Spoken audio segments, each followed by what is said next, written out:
It is January 1st, 2023, and I thought that I would have a little bit of fun returning to a popular topic at the beginning of the year, which is health and fitness and nutrition, particularly here in New Zealand where it is summer right now. For a lot of people that I know, their attention is turning towards health and fitness and New Year's resolutions and how do I create the body and the life that I want. Something that is always on our minds, but it is something that, particularly at this time of the year, it seems to take the forefront for a lot of people. At the same time, 2022 has been an amazing year for technology. If you have been following the news at all on the internet, or you have been playing a little bit with Midjourney and Dolly, you've no doubt encountered ChatGPT and generative AIs that allow you to interact and create content, or messaging bots that allow you to have a sort of question and answer type dialogue. And the question occurred to me, is it possible to create a meal plan using ChatGPT? Where is it today at the very beginning of 2023? What are the capabilities like? Is it useful at all? Is it accurate at all? And so I decided to give it a test. This is the question I asked ChatGPT. If you're not familiar with ChatGPT, ChatGPT is a free product that is part of OpenAI. You can simply go to openai.com and you can click on Try ChatGPT at the top. You can log in with any Google account. It is entirely free for basic use.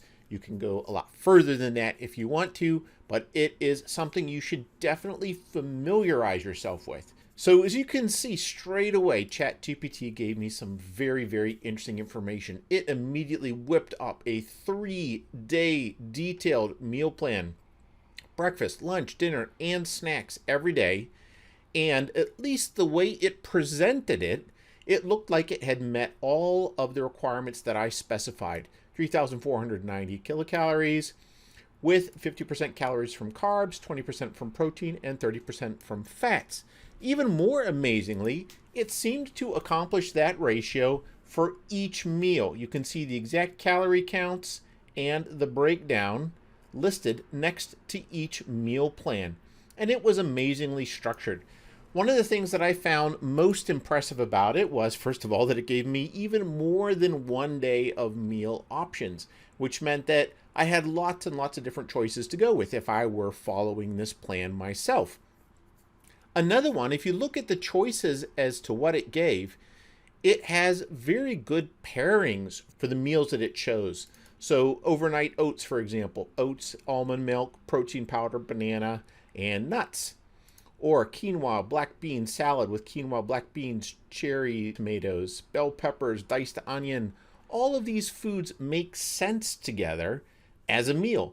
And that is a pretty impressive feat for an AI to accomplish. Now it's looking at recipes and meal plans out there, so it's not a huge surprise. But I was still quite impressed to see how useful that was, because it immediately gives me ideas on the types of meals that I could create. I was also incredibly impressed to see how well it handled my constraint of using vegan foods only. It did an incredible job of making certain that there were no dairy products, no meat products, not even honey in this particular plan. And it worked incredibly well with that. I've tried other food choices as well. I've tried pescatarian, I've tried vegetarian, I've tried gluten-free, just to see how it would respond. And it does a very good job at restricting the food choices here. Here's something, though, that ChatGPT is not good at yet. It is not good at math. Now, one of the first things that you'll notice, if you look at the plan carefully, if you just simply eyeball this plan, your first reaction is going to be, wow, how the heck did it get all of that? It looks very legit. But if you begin to even add up the daily calories here, 360 here, 550 here, 300 here, 150 here, you'll immediately notice, well, that's a lot less than 3,490,000 kilocalories in this daily meal plan. And you'll notice this for each of the 3 days. In fact, each of the 3 days is about 30% to 50% of that total. And you can immediately see what happened. ChatGPT is really good at understanding the structure of a document. If you say, write me a poem, it's going to structure it differently than if you say, write me a song, or write me a haiku, or write me a business plan, or write me a letter of recommendation. It can understand each of those. And I used the words meal plan. To ChatGPT, it interpreted meal plan as being a multi-day thing. So it immediately decided, without asking for clarification, it decided to apply this 3490 kilocalories to the whole 3-day plan overall combined, rather than understanding, as most humans would understand, that I mean per day. Now, notice I did not say, make me a 3-day meal plan. So it made that assumption on its own, and it made that calculation error completely on its own. This is the kind of thing you really want to be careful of. ChatGPT is a predictive text engine. It predicts what someone would answer by looking at a huge body of knowledge and information on the internet. But it is not good at extreme precision, and it is not good at extreme edge cases. So you need to really check your facts. So that's the first problem. Now, that's not a huge problem because I could simply figure out how low it is or how far off it is, and I could scale it. I could double this day and triple this day if I needed to hit my daily calorie targets. But unfortunately, the math errors go much deeper than that. Now, I wanted to know exactly how far off is it, and in what way. Is it off in ways that are understandable or predictable or that we can work around? So I decided to take every single meal in this entire meal plan and calculate exactly what its actual macros are. And I calculated everything in Chronometer. I plugged in every single meal plan from every single day. And you can see here, Chronometer is one of my favorite tools for calculating and tracking nutrition. You can see that it breaks down the energy, the protein, the carbs, and the fat. And it also has those calculations as calories for that day. So you can see 59 protein, 243 of carbs, 80 in this particular breakfast meal on day 2. And I calculated that for all of them, and I ran summary totals for all of them. What I found was really interesting. If you have a look at this summary spreadsheet here, you can see I've got day 1, I've got day 2, day 3, and I've got a summary total, which we'll review at the end. You can see that there are a couple of things to highlight as interesting issues in how it chose meals. And I think this is really worth looking at and considering if you decide to use ChatGPT to help you make meal plans or to help you make really anything, is to understand how it thinks and where it has weaknesses. So here's breakfast for day 1. It recommended a cup of rolled oats, a cup of unsweetened almond milk, a scoop of plant-based protein powder, a banana, and chopped nuts.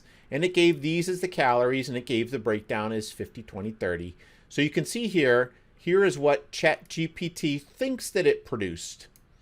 This number here, just above, is the actual numbers that I calculated in Chronometer. So ChatGPT thought that it created a 360 kilocalorie meal, but in reality, it was much closer to 437. But there are ambiguities. So take, for example, here, something like rolled oats. The way ChatGPT wrote the plan, it read as though you should simply use 1 cup of rolled oats, raw, toss them into a cooker along with these ingredients, and create a nice overnight oats or a cooked oats, depending on how you wanted to prepare it. In fact, if you look at the way the numbers came out, I determined that actually it most likely meant cooked oats.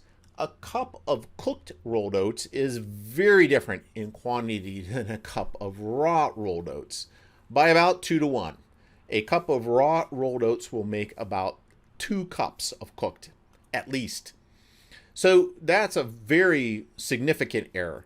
Other examples are that these types of products, plant-based protein powder, had no specific brand or type associated with it, and yet there can be a huge range of macro differences and caloric differences in different types of protein powders. If you were to work with a nutritionist would almost always say you need to go for a pea protein based protein powder, or you need to go, if they're not doing a vegan plan, they might say whey. Those are predictable. They can actually give you specific brands as well. And also, there is a problem of the measurement. Well, how big is a scoop? Every single manufacturer that I've encountered of protein powders has a different scoop size. So you may need to do a gram weight instead. Or if your nutritionist knew the particular product, they'd know exactly what a scoop contains, what its volume is. Similar for a banana. It says one banana, but it doesn't say whether it should be small, medium, large. And bananas come in a huge range of sizes that can have a very significant impact on the total number of calories for that food item. Even the type of nuts might be an example of this. So you can see that one of the challenges with ChatGPT's response is the lack of specificity. When you're talking about something like a meal plan, specifics are crucial. And it is not particularly good at doing that. My guess is it may even be taught to avoid giving any specific brand recommendations on purpose. And yet, that is a very common practice among professional nutritionists to ensure that your plan actually meets your goals. If we go a little bit further, we've got lunch here. We have some similar issues. Lunch is pretty straightforward, very clean. A diced onion, it doesn't say whether it's red or white, but that would make a very, very minute difference in the overall nutrition of this plant, so that is not a big deal. But it is another example of where it misses details that could be important in the case of other ingredients. Here it did say cooked brown rice. That was excellent. Again, big difference between cooked and uncooked for a cup of rice. And other things like grilled vegetables, cooked black beans. These aren't going to make a huge difference in the fact that they were a bit vague, right? They do say such as zucchini, bell peppers, and mushrooms, but they're not specific, right? So ChatGPT, these aren't significant things that are going to affect the meal plan, but always watch out for these details to make certain that they don't throw your meal plan way off. However, if you look at the numbers are not looking good. Here, for the lunch plan, ChatGPT thinks it created a 550 calorie meal. In fact, 767. It was 39% over calorie targets. Breakfast was 21% over. Lunch was almost 40% over. Dinner, again, 40% over. It is just off on the math. It is not good at calculating those details of volumes. And again, it is not a calculator. So this is not particularly surprising. Even though it is giving me specific numeric results, those numbers are not based on real, proven, verifiable knowledge. And this is very important to know when you're asking ChatGPT to produce something like a meal plan for you. Snacks were off here by almost 100%. 291 calories versus 150. A big difference. Day 2 was more of the same. Some of the meals, like breakfast here, was pretty good, but lunch, 140% off. So significant. It is incredibly significant. And this is another great example of where a lack of specificity is really, really significant. Whole grain tortillas. If you have a look in the store at the nutrition panel on a bag of tortillas, you will see an incredible range depending on the size of the tortillas, depending on the content. Tortillas tend to have oil, and they tend to have varying ranges of oil, which means that package A from vendor A is going to have a very different nutritional profile than package B. Now, this number that I got back from Chronometer was as generic and general as possible, but the range is astonishing. So although this was already 140% off, it could have been way worse if you were not careful in your selection of those food products for your plan. Be very aware of these limitations. Dinner, again, 78% off. Snacks, 94% off. If I jump to day 3, I can see it's a very similar profile. Breakfast isn't that far off. because breakfast has got pretty basic, pretty clean ingredients, and it's targeting a 350 calorie target. Here at lunch, 47% off. Dinner, not bad. It actually hit pretty well for what it was targeting. So this was portobello mushroom caps. The main ingredient here, the meat substitute, is going to be very low calorie. So there's not too much margin for error there. Whole grain buns could have been way off. Sweet potatoes are generally a pretty good choice. So it ended up being pretty close to target. I would say acceptably within range, unless you were perhaps prepping for a bodybuilding competition and needed to be even more strict and precise than that. And the snacks were off as well. So let's have a look at the totals. Let's have a look at the totals here. Now this one I've decided to actually color code. The color coding that I have on these totals here, the more red it is, the more over it is. The more green it is, the more under it is. It's just the way that Google Sheets chose to do its color ranging. Green doesn't mean good, it just means it's at the opposite end of the spectrum. So if we have a look at these days, you can see straight away carbs is a bit high overall. There are a couple meals where it's within the realm of reason, but quite often it is substantially high. Protein, interestingly, is all over the place. Sometimes it's low, sometimes it's high, sometimes it's low, sometimes it's high. It is just all over. Insignificant amounts, 43% under, 25% under, 30% over, 50% over. And with fats, I'm seeing a bit of a similar profile. It is high and low. It is basically just off the mark. And the important takeaway here is that you simply cannot trust the numbers. Where ChatGPT is really going to be useful is in giving you ideas on combinations of food that you could use for meals. And I think this is the really important takeaway. At the start of 2023, ChatGPT is an incredible tool, but its value is not in giving precise, accurate answers. Its value is in giving you ideas that you can take away as very, very broad brushstrokes and turn into something much more interesting and meaningful. If you happen to be in the career of being a professional nutritionist, your job is safe. ChatGPT is not a threat, but it could be a great tool for helping your client figure out meal combinations and choices that you can take and turn into a real plan. One of the things that I really like about playing with ChatGPT is that it really allows you to vary the context of your choices, of your interactions with it. So here I have a meal plan based on these simple parameters. What if I wanted to change something here? What if I wanted to say, use Japanese ingredients? And let's see what it comes up with.